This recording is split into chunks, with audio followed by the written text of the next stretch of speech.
My intended audience for my self portrait was basically for anyone who has been through some hard times or either struggling to find themselves.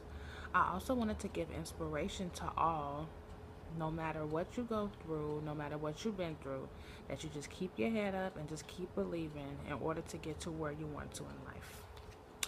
My self portrait basically talked about who I am as my titles that I hold in life, which are a daughter, a mom, a wife, and also talked about my journey as a chef and an aspiring business owner. What I've learned about myself through this process was that I've really grown. What I've also learned was that as I look back at everything that I've been through, I've learned that those experiences have shaped and made me who I am today.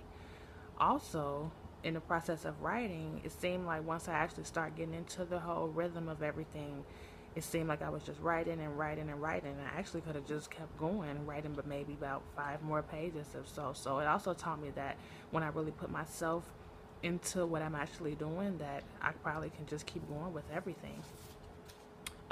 Let's talk about the process now. The process basically, well, when I first started writing, I didn't even know what I was going to write about. I didn't even know where to begin. So I said, okay, let me go ahead and answer the question, who am I? So at first I started answering with the most obvious answer, daughter, mom, wife. But then I started digging a little deeper. And then that's what really got me on the path of writing and everything. Um, Once I got the feedback actually from my rough draft, that's when I realized that I really need to try to tell myself stories, and then that's what basically just helped me to really go ahead and finish my self portrait. So, what was easy?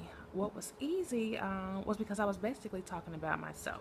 So, that was basically, I would say, the most easiest part of this process. Now, the hardest part of the process was basically being able to open up and start telling some of those private thoughts, expressing some of those feelings, things that I probably never told anybody, or anything of that nature.